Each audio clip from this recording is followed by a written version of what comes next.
নমস্কাৰ, এই মুহূৰ্তত জনাইছো অসমৰ প্ৰত্যেকগৰাকী জনসাধাৰণৰ বাবে কেইবাটাও গুৰুত্বপূৰ্ণ খবৰ। আজি হৈছে 29 জুলাই। আজি আমাৰ প্ৰথমটো গুৰুত্বপূৰ্ণ খবৰ। ৰেচন কাৰ্ডৰ হিতাধিকাৰীৰ বাবে আহি গৈছে এক ডাঙৰ খবৰ। এতিয়াৰ পৰা নতুন পদ্ধতিৰে ল'ব লাগিব ৰেচনৰ চাউল।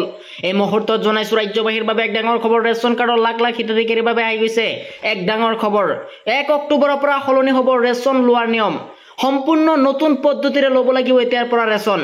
চাউলৰ লগতে প্ৰতিগৰাকী হিতাধিকাৰীয়ে পাব চেনি, দাইল আৰু নিমখ। মুঠ 4 বিধ সামগ্ৰী লাভ কৰিব ৰেচন কাৰ্ডৰ গৰাকীয়ে। বজাৰৰ দৰতকৈ কমকৈ লাভ কৰিব এইবাৰ ৰেচন। প্ৰতি কেজি চেনি লাভ কৰিব মাত্ৰ 38 টকাত। প্ৰতি কেজি মচুৰি দাইল লাভ কৰিব মাত্ৰ 69 টকাত। প্ৰতি কেজি নিমখ লাভ কৰিব মাত্ৰ 10 টকাত। কেৱল ইমানে নহয়, 700 টকাত লাভ কৰিব গেছ চিলিণ্ডাৰ।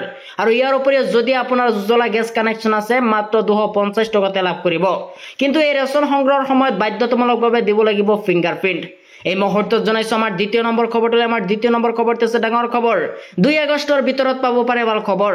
কৃষকৰ একাউণ্টত শীঘ্ৰেই সোমাব PM কিষাণৰ ধন। এই মুহূৰ্তত জনাইছো ৰাজ্যবাসীৰ বাবে এক ডাঙৰ খবৰ। দেশৰ কোটি কোটি কৃষকৰ বাবে আহি গৈছে এটা ভাল খবৰ। 2 আগষ্টৰ ভিতৰত ভাগ্য উদয় হ'ব দেশৰ কৃষকৰ। PM কিষাণৰ 20 নং কিস্তিৰ ধনক লৈ আহি গৈছে এক ডাঙৰ খবৰ।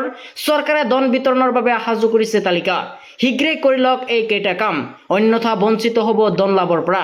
যোগ্য হিতাধিকাৰীৰ পৰিৱৰ্তে অযোগ্য হিতাধিকাৰীয়ে ঘূৰাই দিব লাগিব ধন।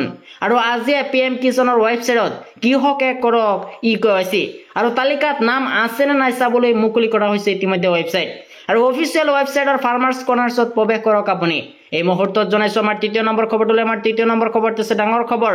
প্ৰতিগৰাকী উচ্ছেদিতাই ন্যায় পাব লাগিব। সংখ্যালঘুৰ অধিকাৰ বিচাৰি ৰাষ্ট্ৰপতিৰ কাষত এবাৰ নেমছো। এই মুহূৰ্তত জনাইছো ৰাজ্যবাসীৰ বাবে এক ডাঙৰ খবৰ। প্ৰতিগৰাকী উচ্ছেদিতাই ন্যায় পাব লাগিব আৰু সংখ্যালঘুৰ অধিকাৰ বিচাৰি ৰাষ্ট্ৰপতিৰ কাষত এবাৰ নেমছো সংগঠন। 11 দফীয়া দাবীৰে দিল্লীত ৰাষ্ট্ৰপতিক স্মাৰক পত্ৰ প্ৰদান এবাৰ নেমছোৰ। উচ্ছেদৰ নামত চৰকাৰে প্ৰকৃত ভাৰতীয়ক অন্যায় কৰিছে। বাংলাদেশৰ নামত প্ৰকৃত ভাৰতীয়ক হাৰাশাস্তি কৰিছে। আৰু চৰকাৰৰ এনে কাৰ্য কোনো কাৰণতে সহ্য কৰা নহ'ব। আৰু সংখ্যালঘু উচ্ছেদৰ ন্যায়ৰ দাবীত অবিৰতভাৱে আন্দোলন কৰি যাব নেমছোৱে। আৰু উচ্ছেদক লোকক পুনৰ সংস্থাপন দিব লাগিব। আৰু বুক গৰ্জি উঠিছে এইবাৰ BTR নেমছোৰ সভাপতি হাফিজুল ইছলামৰ। এই মুহূৰ্তত জনাইছো আমাৰ 4 নম্বৰ খবৰটোলৈ। আমাৰ 4 নম্বৰ খবৰটো আছে ডাঙৰ খবৰ। এইবাৰ বুলডোজাৰৰ শব্দ কঁপিব বৰাকত। বেদখলকাৰীৰ বান্ধি দিছে 30 দিনৰ সময়সীমা। এই মুহূৰ্তত জনাইছো ৰাজ্যবাসীৰ বাবে এক ডাঙৰ খবৰ। এইবাৰ বুলডোজাৰৰ শব্দ কঁপিব বৰাক। বেদখলকাৰীক বান্ধি দিছে 30 দিনৰ সময়সীমা। শ্ৰীভূমিত বেদখলকাৰীৰ বিৰুদ্ধে উচ্ছেদৰ জাননী। শ্ৰীভূমি জিলাৰ চেৰাগী এলেকাৰ সংৰক্ষিত বনাঞ্চলৰ বেদখলকাৰীক কৰা হ'ব এইবাৰ উচ্ছেদ। 1 মাহৰ ভিতৰত গড় এৰাৰ নিৰ্দেশ এবাৰ বন বিভাগৰ, অন্যথা ভাঙি দিয়া হ'ব বেদখলকাৰীৰ গড়।